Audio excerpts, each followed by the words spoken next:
Whether you're a skeptic or a believer, join me, Rob McConnell, as together we'll investigate the world of the paranormal and the science of parapsychology here on the X-Zone Radio TV show on XZBN and the X-Zone TV channel on Simul TV.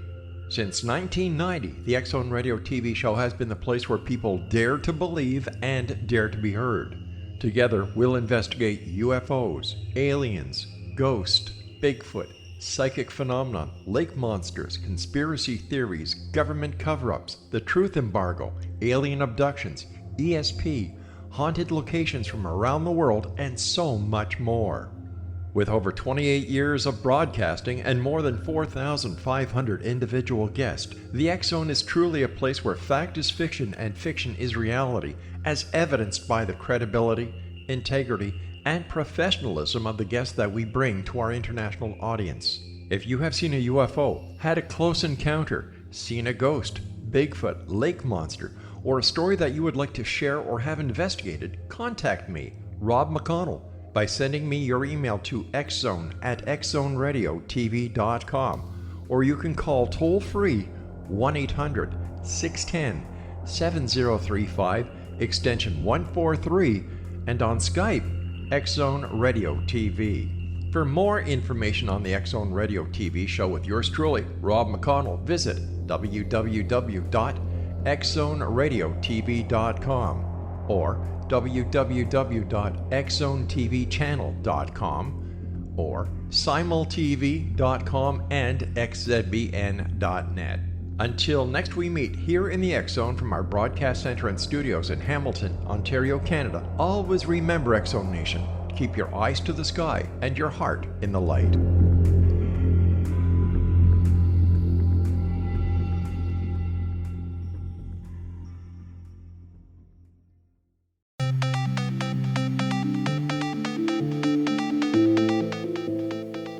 Welcome everyone to Too Good to Be True. Thank you for taking the time to listen. The subject for today's show is mysterious disappearances, including Lord Lucan, Glenn Miller, and Amelia Earhart. Before we start getting into details, let's just briefly talk about psychic insight and how we apply it. We choose a subject and research it, and based on that research, we determine what we think needs to be explained by creating a series of questions. Then Justina provides psychic insight to answer those questions. The psychic insight is narrated towards the end of the show. Accepting the psychic insight is a question of individual belief. Now let's go through the disclaimers. Here are the disclaimers. Neither of us claim to have any expertise in any subjects that we discuss. We relate information we find through research and the psychic insight. We are always delighted to hear from the listeners. The show only lasts an hour. We don't have the time to present exhaustive research on any topic. This means that there will be information that we miss. We want to provide a basis for the psychic insight. We don't care if a theory turns out too good to be true, as the show name suggests. We are only interested in finding out more of the truth about topics. Spirit can only relate insight that is appropriate for our time and history. Free will cannot be affected. Only comments that are appropriate for our time can be given through the psychic insight. Much of the subject matter in shows may have already been covered many times in other media. We want to look into subjects in a new, different way and be thought-provoking. We're not so good with pronouncing names, we apologize, and neither of us have any particular knowledge of history. If we have misstated anything, we apologize. Let's start with a disappearance that was headline news in Great Britain in 1974, that of Richard John Bingham, 7th Earl of Lucan, or Lord Lucan. Besides having an inherited title, what was significant about Lord Lucan? He disappeared after a murder was committed in the family home in the fashionable Belgravia district of London, one of the world's wealthiest locations. At the time, he was 39 years old and a professional gambler. If he is still alive, Lucan would be 84 years old. At the time of his disappearance, he was estranged from his wife and was in the middle of acrimonious divorce proceedings while trying to claim custody of their 3 children. Sources claim that Lucan was guilty of domestic abuse, which would suggest that he was prone to violent behavior. He was also believed to have massive gambling debts. His wife, Veronica, Lady Lucan, lived with their 3 children and their nanny, Sandra Rivette. Wikipedia describes the murder as follows, quote, On the evening of 7th of November 1974, the children's nanny, Sandra Rivette, was bludgeoned to death in the basement of the Lucan family home. Lady Lucan was also attacked. She later identified Lucan as her assailant. As the police began their murder investigation, Lucan telephoned his mother, asking her to collect the children, and then drove a borrowed Ford Corsair to a friend's house in Uckfield, East Sussex. Hours later, he left the property and vanished without trace. The car was found abandoned in New Haven, its interior stained with blood and its boot containing a piece of bandaged lead pipe, similar to one found at the crime scene. A warrant for Lucan's arrest was issued a few days later, and in his absence, the inquest into Rivette's death named him as her murderer. The last occasion in Britain a coroner's court did so, unquote. Boot is another word for trunk. Lady Lucan was left for dead, but managed to reach a nearby pub, the Plumber's Arms, to get help. It was assumed that Sandra Rivette was murdered by having been mistaken for Lady Lucan. Normally it was Sandra Rivette's night off, so the murderer might have expected that his wife would be home alone with the children. New Haven, East Sussex is a small town on the south coast of England, with a ferry service to Dieppe on the Normandy coast of France. Lucan's Mercedes had a flat battery and was left behind, as well as his money, passport, driver's license and glasses, all found at his Elizabeth Street, Belgravia apartment. So Lucan escaped to France on the ferry? Nobody is certain. His last sighting in the town of Uckfield is 16 miles or 26 kilometers from New Haven. It is not certain that Lucan drove the Ford Corsair to New Haven. That would suggest that he had assistance in being able to disappear. What theories are there for Lucan's disappearance? There are many, including that Lucan may still be alive. Here is a quote from the London Daily Express newspaper from December of 2018. Quote, "The case has gained further notoriety over the years thanks to a long list of potential sightings of the Earl around the globe. His late wife, Lady Veronica Lucan, always maintained that he would have never gone abroad. Despite this, unconfirmed reports have come in over the years from as far afield as Botswana, Holland, Ireland, and Australia. One of the key players in the Lucan story is the late John Aspinall. He owned the Mayfair casino that Lucan and his high-stakes gambling set frequented, and where Lucan dined on the night of the murder. One theory surrounding Lucan's possible death centers around the private zoo Aspinall owned in Kent. Journalist Lynn Barber interviewed Aspinall in 1990 at the zoo. However, she maintains that he let slip a small clue during their talk that actually points towards Lucan's survival.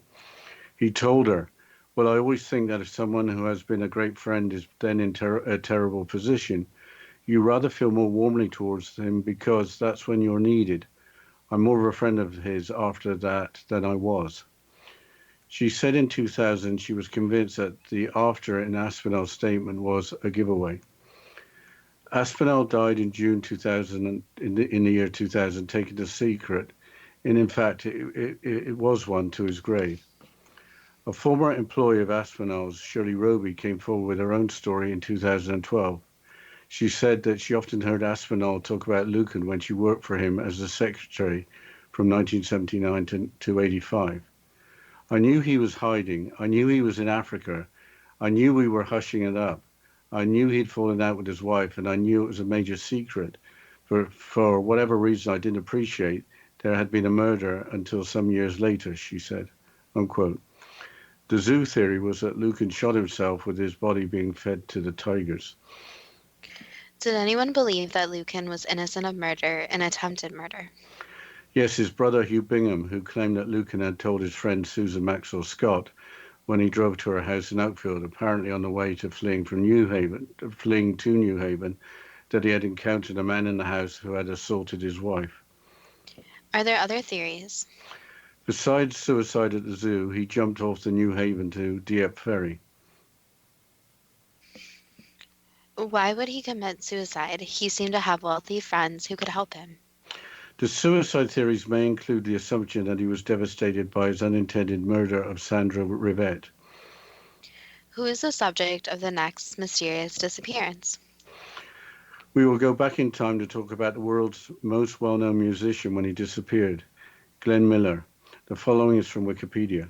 Quote, Glenn Miller and his orchestra was an American swing dance band formed by Glenn Miller in 1938, arranged around a clarinet and tenor saxophone playing melody and three other saxophones playing harmony.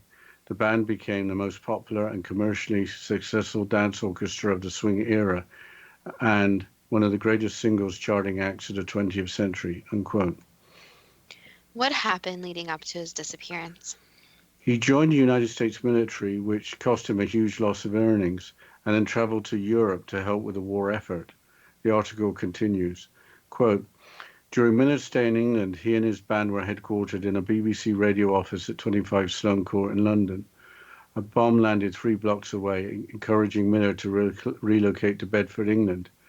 The day after he departed London, a V-1 flying bomb demolished his former office, killing at least 70 of his former office mates, unquote. It sounds like an enemy were out to get him.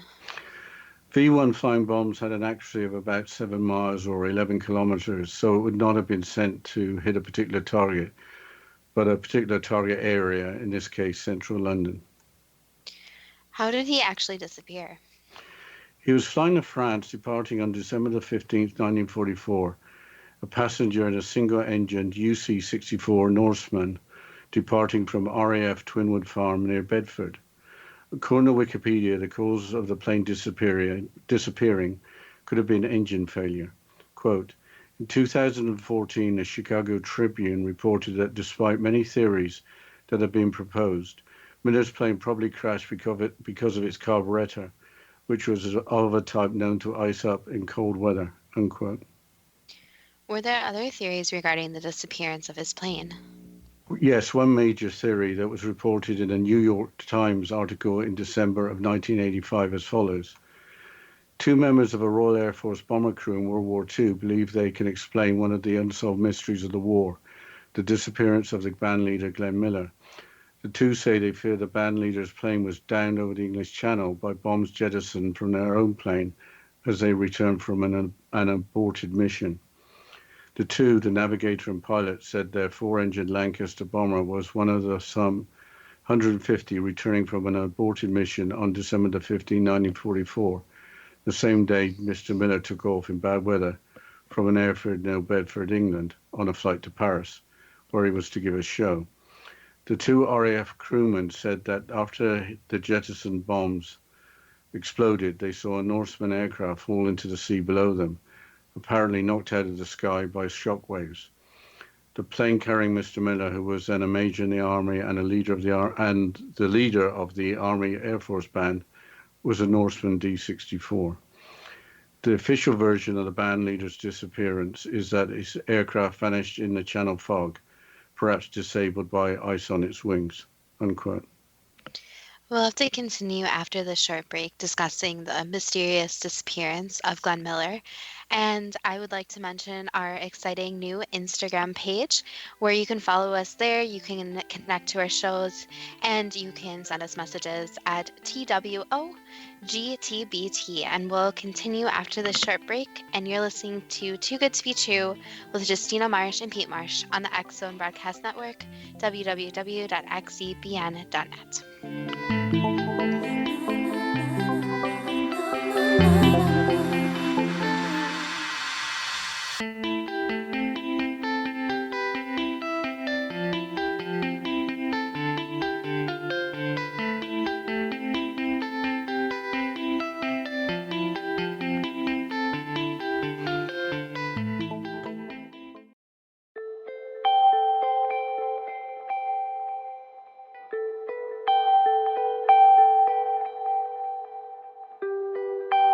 It's hard to listen to the news without realizing we're living in volatile, unprecedented times.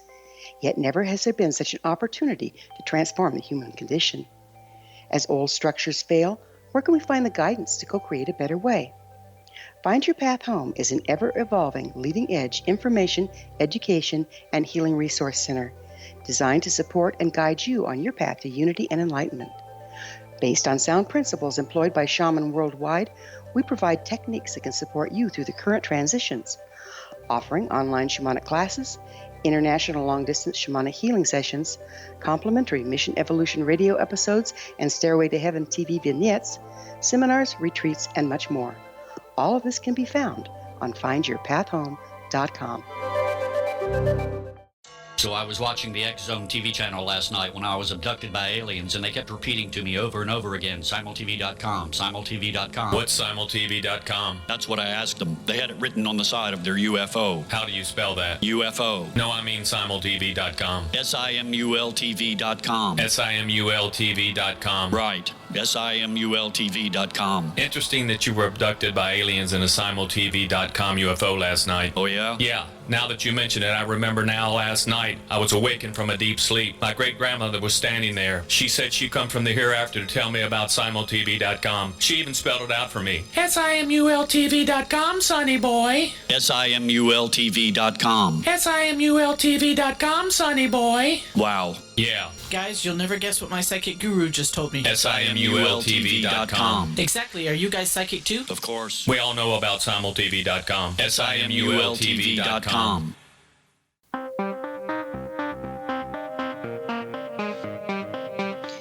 Welcome back to Too Good to Be True. And before the break, we were discussing the mysterious disappearance of Glenn Miller. And Dad, you were quoting from a New York Times article. Was that the end of the story? Not quite. No Royal Air Force planes were supposed to have been flying that night due to bad weather. So why would anyone else be flying that night if the weather was too bad for the Royal Air Force? The truth came out eventually that on the night there was a bombing mission involving Lancaster heavy bombers intended for the railway yards at Siegen, Germany. The bombers were recalled before entering German airspace, with their bombs being dropped on the way back to their home base over the English Channel. We have time for one more disappearance, and that is of the famous aviator Amelia Earhart. It happened less than a decade before the disappearance of Glenn Miller. There have been recent discoveries and some convincing theories regarding her disappearance. Why don't you provide a quick bio of Amelia? The following is from Wikipedia. Quote, Amelia Mary Earhart, born July the 24th, 1897, disappeared July the 2nd, 1937, was an American aviation pioneer and author. Earhart was the first female aviator to fly solo across the Atlantic Ocean. She received the United States Distinguished Flying Cross for this accomplishment. She set many other records, wrote best-selling books about her flying experiences, and was instrumental in the formation of the 99s, an organization for female pilots. In 1935, Earhart became a visiting faculty member at Purdue University as an advisor to aeronautical engineering and a career counselor to women students. She was also a member of the National Women's Party, and an early supporter of the Equal Rights Amendment, unquote. That's an incredible amount of achievement packed into a short lifetime. But what are the details of the last flight? The history website provides a quick overview. Quote, on June the 1st, 1937, Amelia Earhart took off from Oakland, California on an eastbound flight around the world. It was her second attempt to become the first pilot ever to circumnavigate the globe. She flew a twin-engine Lockheed 10E Electra and was accompanied on the flight by navigator Fred Noonan. They flew to Miami, then down to South America, across the Atlantic to Africa, then east to India and Southeast Asia. The pair reached Lae, New Guinea on June the 29th. When they reached Lae, they had already flown 22,000 miles.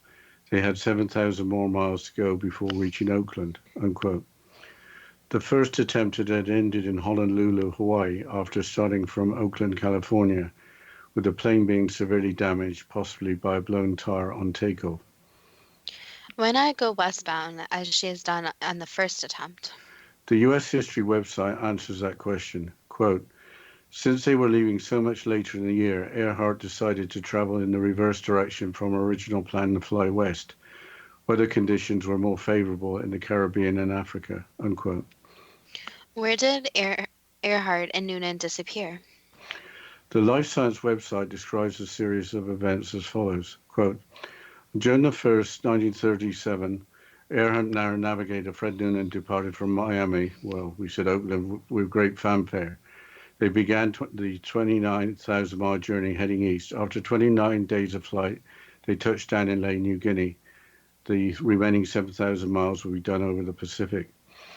The plan required landing on Howland Island, located between Hawaii and Australia, and 2,556 miles away from Lae. At only 1.5 miles long and half a mile wide, Howland Island was a difficult spot for landing. Special navigation precautions were taken, including establishing radio communication with U.S. Coast Guard ship Itasca off Howland Island. At 10 a.m., Earhart and Noonan took off from Lae. They encountered problems with overcast skies and rain showers early on. Some witnesses reported that the radio antenna may have been damaged, and other experts suggest that their maps may have been inaccurate. As they neared Howland Island, they were unable to make sufficient connection with the Itasca or to land on the island. Earhart's last communication was at 8:43 a.m. "We are running north and south." Though the Itasca began a rescue attempt immediately and the search continued for weeks, nothing was found. On January the 5th, 1939, Earhart was declared legally dead, unquote. The Itasca was the designated support ship for Earhart's journey when she crossed the Pacific Ocean. In round numbers, 2,556 miles is 4,000 kilometers, while 1.5 miles is 2.4 kilometers, and 0.5 miles is 0.8 kilometers. Have any remains of the plane been found? Maybe, quite recently, according to the Mysterious Universe website, an article from January 2019, a team of divers called Project Blue Angel had recovered what they believed to be pieces of Earhart's E-10 Electra. This was off the coast of Buka Island in Papua New Guinea, with a theory that Earhart had turned around and crashed on the way back to the point of her departure. Is there any other evidence of the actual crash site? The crash site has been long believed to be further east on Gardner Island, but perhaps some radio signals were picked up at the time. If radio signals were picked up, why weren't they rescued? Apparently because they were picked up by private citizens in North America, as described in a US Today article from July of 2018. Quote, Amelia Earhart in her Lockheed Electra plane sits surrounded by knee-deep water, marooned on the reef of Gardner Island with her seriously injured navigator, Fred Noonan. She waits for the tides to lessen before sending out yet another distress signal. It's July the 2nd, 1937, just hours after Earhart's plane disappeared over the Pacific Ocean on the most challenging leg of her flight around the globe, the 2,227 nautical mile trip from Lae, New Guinea to Howland Island. Plane down on an uncharted island, small, uninhabited, she calls out. A signal apparently only heard by a Texas housewife, Mabel Larimore, who had stumbled upon a message from Earhart while scanning her home radio. Then 12 hours of silence, unquote. That's really odd. Why didn't the Itasca pick up the distress signal? I don't know, and I don't know how the radio message carried all the way to Texas. The article reports 6 days of signals with their timing corresponding to low tide at that location. The article continues, quote, 5 days after a crash, July the 7th, Thelma Lovelace of St. John, New Brunswick, Canada hears, "Can you read me? Can you read me? This is Amelia Earhart. Please come in." The article continues. "We have taken in water. My navigator is badly hurt. We are in need of medical care and must have help. We can't hold on much longer." Then silence forever, unquote. Were human remains ever found? In March of 2018, an article in the Washington Post newspaper provides forensic evidence that points to Earhart's remains being found. Nikumaroro Island, as mentioned in the article, is another name for Gardner Island. Quote, a new scientific study claims that the bones found in 1940 on the Pacific island of Nikumaroro belonged to Earhart, despite a forensic analysis of the remains conducted in 1941 that linked the bones to a man. The bones revisited in the study, Amelia Earhart and the Nikumaroro bones by University of Tennessee professor Richard J. Lance, were discarded. For decades they have remained an enigma, as some have speculated that Earhart died a castaway on the island after a plane crashed, unquote. That appears to be convincing evidence. The article theorizes that the bones may not have been found at the site of the crash, that is, her actual bones. Quote, Jans compared the lengths of the bones to Earhart's measurements using her height, weight, body build, limb lengths, and proportions based on photographs and information found on her pilot's and driver's licenses. His findings revealed that Earhart's bones were more similar to the Nikamaroro bones than 90% of individuals in a large reference sample. In the case of the Nikamaroro bones, the only documented person to whom they may belong is Amelia Earhart, Jantz wrote in the study, unquote. What are the theories regarding how Amelia Earhart and Fred Noonan died? There are plenty, with some being completely crazy. One theory that doesn't seem to go away was that Earhart was spying for a government using special equipment to photograph Japanese bases in the Pacific. Part of the theory is that the plane was shot down by the Japanese. Another theory is that after the plane crash, she was taken prisoner with a navigator, with both being executed after being taken to the island of Saipan. A similar theory has the Japanese taking them to the Marshall Islands. A wild theory is that she was rescued by the United States military and later lived in New Jersey with a new identity. It's time for the first question. Starting with Lord Lucan, did he have massive gambling debts at the time of the murder of Sandra Rivette and the attempted murder of Lady Lucan? Yes. With Sandra Rivette usually having Tuesday nights off, was the murder committed under the assumption that Lady Lucan would be alone in the house with the 3 children? Yes, it was. Was Sandra Rivette bludgeoned to death with a lead pipe by being mistaken for Lady Lucan? Yes. Why did the murderer choose lead pipe as a murder weapon when other means that would be less traceable to the killer could have been chosen? They weren't thinking straight, so they just grabbed whatever they had handy. If Lord Lucan were the murderer, why would he think to commit the violent murder of his wife with their children having to deal with the horrifying reality of the aftermath? A lot of people don't think of the after effects that murder can cause. Instead, they are just an emotional state where they just want to get it done and over with and don't think of the consequences. But we'll have to continue after this short break, and you're listening to Too Good to Be True with Justina Marsh and Pete Marsh on the X Zone Broadcast Network, www.xzbn.net.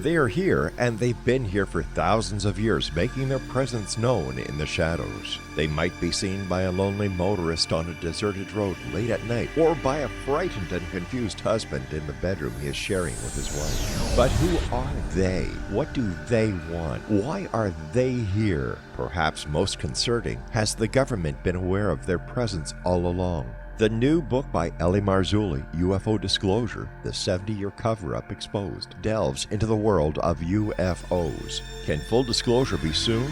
Order now and receive a free hour and 37-minute DVD on the UFO phenomenon. UFOs are real. Get both the book and the DVD, a $40 value, for only $19.99. To order your book and DVD today, go to lamarzulli.net. That's LAMARZULLI.net. Rob McConnell here, presenting an overview for Nicholas Paul Jennings, author of a fascinating book, Amen. It presents facts revealed by Egyptologists, facts that enable us to understand why Amen is the beginning of creation of God. It provides recommendations for religious leaders of the major religions to unify their beliefs and teach the Word of God. Love one another. Amen informs people how mankind conceived God. It was the Egyptians that developed the concepts of a soul, a hereafter, and Son of God. And finally, after the worship of many gods, they conceived the belief in one universal God, the maker of all there is. For more information, visit www.futureofgodamen.com. That's www.futureofgodamen.com. You have heard of the X Zone? Now watch it on Simul TV, plus 500 video games, live TV channels, free video on demand, worldwide, and more. Does this sound like tomorrow's television? Well, it is, but you can have it today, right now. It is Simul TV.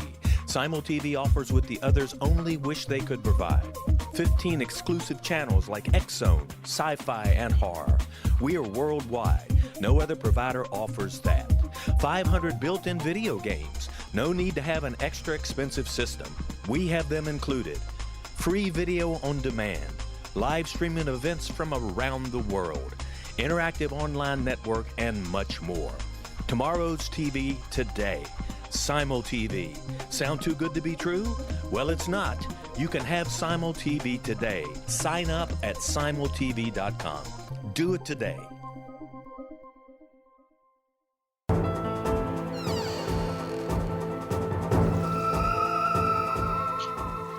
Welcome back to Too Good to Be True. And before the break, we were going through the questions in the Psychic Insight about mysterious disappearances, and we were discussing Lady Lucan. So, Dad, can you please continue? Was Lady Lucan correct in identifying her husband as being responsible for the violent attack on her? Yes. Was the identification based on the recognition of his voice? Yes, for the most part. When Lord Lucan called his mother to collect the children, what reason did he give for the request? That he wanted to take them somewhere special, so that he had a surprise for them. Why did Lord Lucan visit the Maxwell Scotts at their home in the town of Uckfield? He was just inquiring about them, so trying to get more information. Can you say anything about whether the Maxwell Scotts helped Lucan? They did not. When the car was found, why was there so much evidence, including bloodstains and a piece of lead pipe, similar to that found at the crime scene? The cleanup process was not done very well, so it was related to the crime scene. How could the brutal murder of his wife, assuming she had not survived, possibly lead to Lord Lucan gaining custody of the children? He didn't think he was going to get caught, so he thought that people would think someone else would have murdered her. Then he would get full custody. So he never thought it would be tried in court or traced back to him. What was the motive for attempting to murder his wife? Anger, lots of anger, and lots of arguments to the point that there was a lot of hatred involved. I think you've already answered this. At the outset, did Lucan think because he had the title of an earl that no one would believe that he could be a murderer? Partially yes, and partially he thought that he could commit the perfect murder so that nobody would suspect him. Was Lord Lucan distressed at the thought that he had murdered Sandra Rivette by mistake? Yes, he was. How could he attempt to travel to France when he had left his money, wallet, and passport in his apartment in Elizabeth Street, Belgravia? He was going to get different information from someone else. So he's going to get a new passport, new money, basically start over. So at the time, he didn't think he needed that. Presumably with passenger records and potential eyewitnesses, why was it never clearly stated whether he boarded the ferry from New Haven to Dieppe, France? Basically, because so many people were coming and going, it was hard to keep everything 100% straight. So it was unclear if he used false pretenses to be able to board it. Did Lucan commit suicide by jumping overboard from the New Haven to Dieppe ferry? No. Over the following years, were any of the alleged sightings around the world actual sightings? One or two were real, but the rest were not. Did billionaire casino owner John Aspinall help Lucan escape and help him assume a new identity? He helped in a way, yes. He wasn't the one that helped him get a new identity, but he did help with some financial means. Was Lucan hiding in Africa as claimed by former Aspinall employee Shirley Roby? No, he was not. Why did Lucan's brother Hugh Bingham believe that he was incapable of a murder even after Lady Lucan had identified him as her attacker? It's hard when family members are involved since they always want to believe the best of their family members. So they never want to admit that their family members could do something so horrible. What can you say about the fate of Lord Lucan? Did he live out his life, or is he still alive in some other country outside of Britain? So he did pass away from actually natural causes. So he's no longer alive. And he did live out his life in hiding, but it was in Europe, not Africa. So he basically assumed a new identity, went about his life in a normal means, and passed away from natural causes. So to recap, he boarded the Dieppe to New Haven ferry to make his escape. Correct. Was that with the new identity, passport, and money he was given? Correct. A whole new identity. Can you say anything about the European country he lived in? Was it France? It was not France. It was more eastern than France. Why does the brutal murder of Sandra Yvette, followed by the disappearance of Lord Lucan, have so much public interest so many years after the events took place? Basically, in a way, many people thought that he got away with it. So instead of getting normal consequences for murdering someone, he got away with it. And it shows that if you have the right connections and the means, sometimes people get away with horrible crimes. And obviously, he would claim he didn't do it. However, it's hard when the evidence is all in one direction. So it relates to a lot more, even current cases, where people got away with it, even though all the evidence goes towards that one person. How did Lucan disguise himself? Did he have plastic surgery?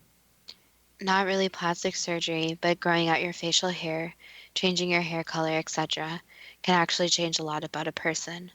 So it is very easy to be unrecognizable with a few more changes. So rich friends and privilege were the reason he was never arrested and taken to court. Yes, and also to go back on the appearance, and even weight gain and weight loss can cause a dramatic change in appearance also. What can we learn from the disappearance of Lord Lucan?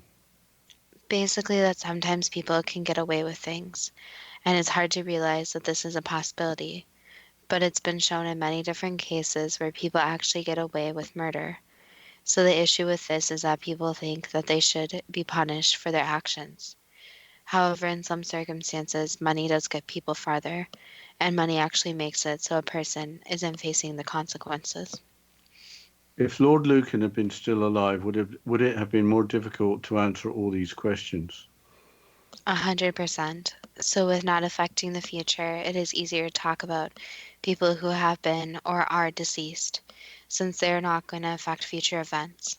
So if he would have been still alive, the answers would have been more vague, since there would be a possibility of a future appearance or him appearing in the public.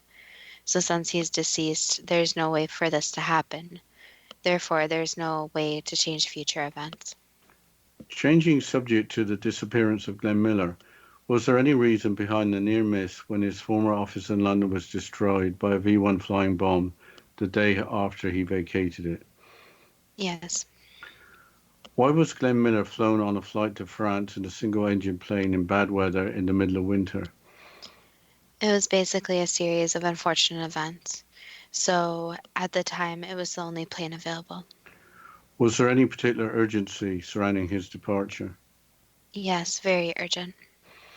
Was there a reason for the urgency? Did he need to raise the morale of the troops, or was there another reason? There was another reason. He had to go have a private discussion with someone and had a sense of urgency about it.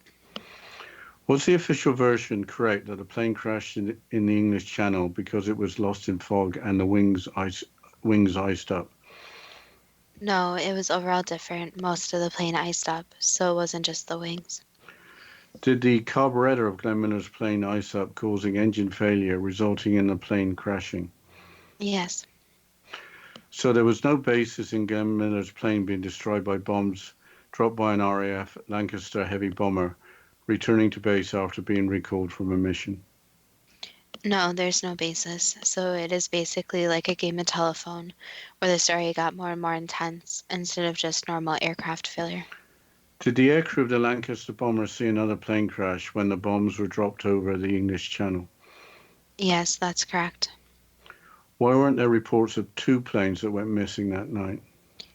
The other plane was actually a private plane, so it was not actually registered 100%. So they just kind of swept it under the rug that it was damaged and destroyed in an accident. Was the bombing mission originally planned to destroy the railway yards at Siegen, Germany? Yes, that's correct. Why were the bombers recalled? Because of the destruction. So they decided to drop the bombs, not exactly in the correct manner. So the people that were dropping them did not do all their final checks before actually dropping. Why was there the denial at the time that no bombers were flying on a mission that night because of bad weather? Because they made the mistake of destroying a private plane. So they wanted to cover their traces since lives were lost. Was the weather that night unusually hazardous to aircraft? Yes, no planes or aircraft should have really been flying. Why was Glenn Miller flying in a plane that had a reputation for the carburetor icing up on a winter night with dangerous icing conditions? He wanted the first plane possible, so that one was the only one available at the time, and he thought that it wouldn't actually be a risk. Changing subject to Amelia Earhart, why hasn't the Equal Rights Amendment ever been passed? For numerous reasons, but for basically the biggest part, that a lot of people are still not supporters. Was it on Amelia Earhart's life chart to be a pioneer and succeed in a male-dominated world? Yes, 100% she chose that. What was the actual cause of Amelia Earhart's first attempt to circumnavigate the globe, coming to an end in Honolulu, Hawaii, when her plane was severely damaged on takeoff?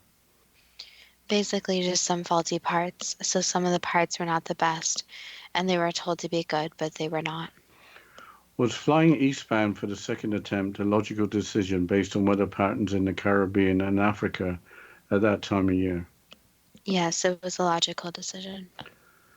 On the final leg of the trip to Howland Island, was the Lockheed Electra's radio antenna damaged? Yes. For that leg of the trip, were their maps inaccurate, making navigation difficult? Yes, they were. Why was Howland Island chosen for the destination of the leg from Papua New Guinea, when it is only 1.5 miles long and half a mile wide, and a difficult spot for landing? She wanted the challenge, so she wanted to challenge herself on her flight abilities and do something that others would probably not. But we'll have to continue with the questions in the Psychic Insight after this short break. And you're listening to Too Good to Be True with Justina Marsh and Pete Marsh on the X-Zone Broadcast Network, www.xzbn.net.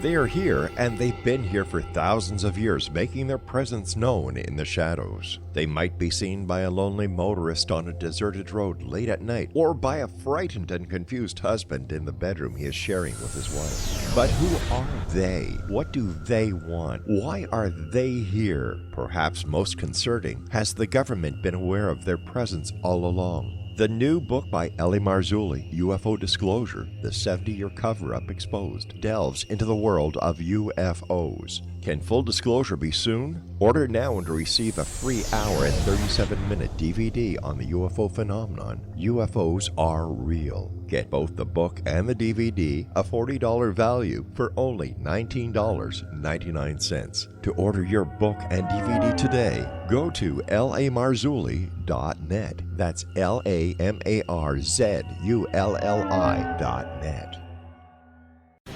Christopher Fulton is a survivor of the national security state. All he wanted to do was preserve history when he acquired a Cartier watch from the estate of President Kennedy's personal secretary. But that simple act set off a terrible chain reaction. He was pursued by the U.S. Justice Department and the FBI, thrust into the middle of the U.S. government's Assassination Records Review Board, even monitored and pursued by the Russian government.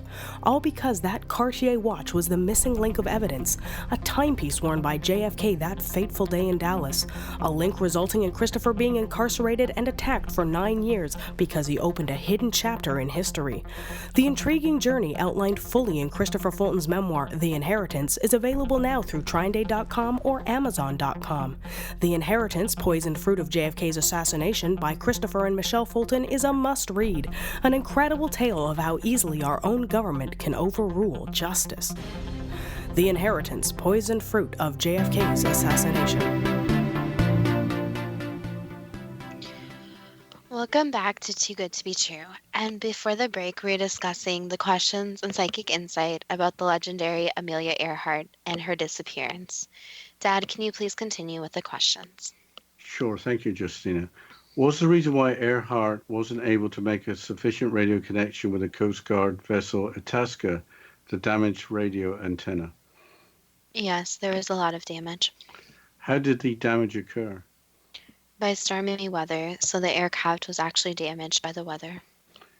Did the last radio connection with the Itasca at 8:43 a.m. on July the 2nd mean that Earhart was flying north and south at different longitudes in search of Howland Island or any place to land? Yes, it was going to be an emergency landing. Was Earhart's plane landed wherever it could be landed because of shortage of fuel? Yes, and also the damage caused by the storm. Are remains of Earhart's E-10 Electra located off the coast of Papua New Guinea as a result of Earhart attempting to return to her point of departure? Yes. Did Earhart's plane crash land near Gardner or Nikomaro Island? It was vaguely in the vicinity, so it was more towards a couple of other islands instead. Papua New Guinea and Gardner or Nikomaro Island is some distance away. How could this have happened?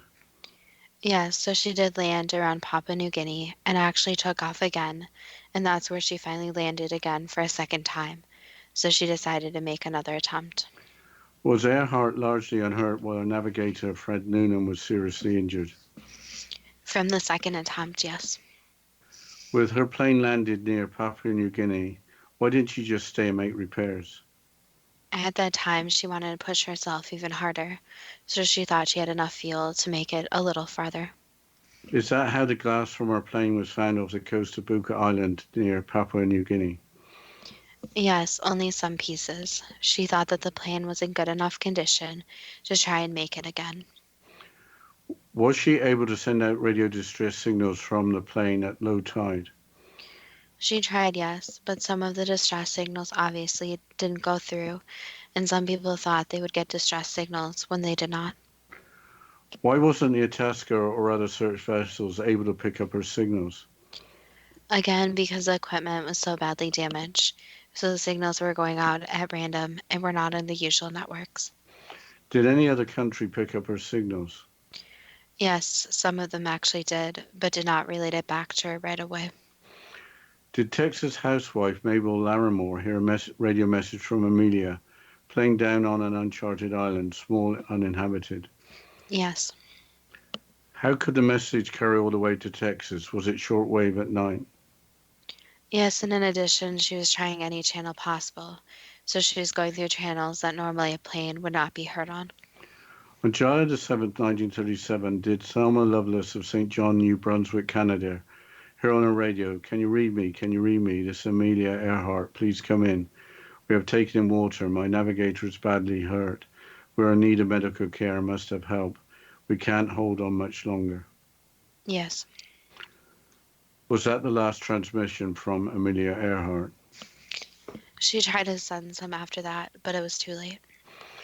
Did the bones found in 1940 on the Pacific island of Nikomaro belong to Amelia Earhart? No, they did not. Did navigator Fred Noonan succumb to his injuries and pass away soon after the crash? Yes. Were any of Fred Noonan's remains ever found? No, they were not. Were Amelia Earhart and the navigator Fred Noonan captured by the Japanese who thought they were American spies? So this is where it gets a little difficult to follow. The navigator at this point is deceased, and Amelia Earhart is still alive. So she makes it out of the plane. She's injured, but still alive. At this point, she does get captured, but is not by the Japanese. Is she captured by the local native population who are non-military? Exactly, native people, non-military. They have no idea who she is, and she is on their land. Is she killed or harmed by the native people? No, she actually lived with them for quite a time. Okay, she was injured but lived out her natural life. For a few years, yes, so it wasn't a long life, since the injuries could not be fully healed, since the native people could only do so much. But she decided she was content staying with them, so she decided that with making a point, it was actually better to almost broadcast a tragic death versus actually try to get the help and try again. So she was content with her efforts to go around the world and decided that she would just live a couple of years in a more peaceful situation. So Amelia Earhart died as a voluntary resident of Nicamaro Island. Correct. In retrospect, was Earhart more of a legend by mysteriously disappearing and being remembered more so? Correct. If she would have shown up years later, it wouldn't be talked about as much, since there wouldn't be these strange circumstances surrounding her death. So instead, it was easier for her to just take a break. And she was kind of tired of trying to prove to everyone something. So meeting these natives, she didn't have anything to prove to them. And instead, she would finally be accepted and brought in as one of them. Again, for Amelia, showing that she was equal to any man was very important to her. Was that part of her motivation? Yes, it was. And she wanted to show that women could do anything that a man wanted to do. So she decided that she would do something that no one else could, since she wanted to show that sometimes women actually could do things that men couldn't also. Are Amelia Earhart's bones buried in another place that hasn't been found? They were buried elsewhere, so they were not detected. The bones that were found were actually of a different explorer, but were not Amelia Earhart. So there is a possibility in the future that her remains will be found. Yes, there is a possibility. What can we learn from the disappearances of Glenn Miller and of Amelia Earhart and her navigator, Fred Noonan? The hard part of stories is that they get very twisted and people try to fill in the gaps. So a lot of the time things are way more complicated than they seem, but they actually may be the opposite and maybe more simple than they seem.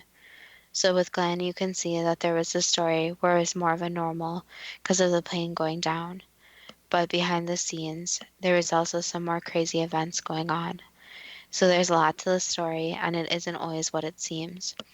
And with Amelia Earhart, it's hard for people to comprehend the drive she had. And it's hard for people to realize that she's going to push herself to any limit possible.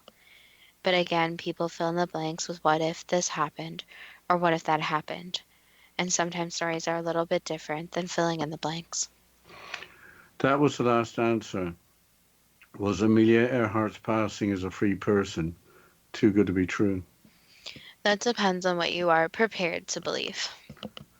Well, I think, I don't know if there's been a movie made of Amelia Earhart's life. I'm sure there has been, but if it's ever discovered what really happened, that she actually flew back towards Papua New Guinea and then her plane crashed for the reasons discussed, and that she lived on the island for some time with freedom, I guess, freedom from being driven.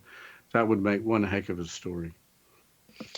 Yes, I think we have to recognize Amelia Earhart for what she did for women, how going into more male-dominated fields has been a very large challenge, not just for her, but for other amazing women who have basically led the pack. So I think her disappearance leads to one amazing story, but also brings up the point of all the different things she did do for women and for people, obviously, in general. So her story has really spread because of her tragic death, which obviously isn't a good thing, but it's also making good strides. I think the case of Glenn Miller was, it was always believed that his plane perished over the English Channel for whatever reason. But the fact that there appeared to be two planes involved that came to grief that night was to me rather a shock. And I don't know if coincidence is the right word, but I think those aircrew on the Lancaster honestly believed that dropping the bombs that destroyed Miller's aircraft. Well, I think the other interesting takeaway from all these different stories is that there's so much that's unknown. So these aren't the only mysterious disappearances, but overall there's so much information that maybe only one or two people know that they haven't came forward, or there's just nothing. People leave without a trace. You don't know what actually happens to them. And it's crazy even in this day and age with the technology we have, with cameras all over the place, people still go missing and sometimes there's no clues. Now, going back to, I guess, our first story and Lord Lucan, I don't think many people have much sympathy for him. But I think part of the fascination was that money and privilege kept him with his new identity and kept him safe. So I think maybe that was part of the fascination, that if you've got the money and friends, you can literally get away with murder. Well, and I don't want to name any names of cases, but as it was mentioned, there have been a few other examples of people who have been able to get away with things that the evidence pointed to them, but they were found innocent. So I think it is true that you are innocent until proven guilty, but I also think that depending on the case, a person might get away with some things. But on that note, again, I'll mention our new Instagram page, which is so TWO, and then it's GTBT for Too Good to Be True. You can go on there, you can follow us, you can message us. You can also go to our Facebook page at Too Good to Be True and our website at toogoodtobetrue.net and message us. We would love some more suggestions if you have any comments about today's show. And as always, thank you so much for listening, and we look forward to next week's show.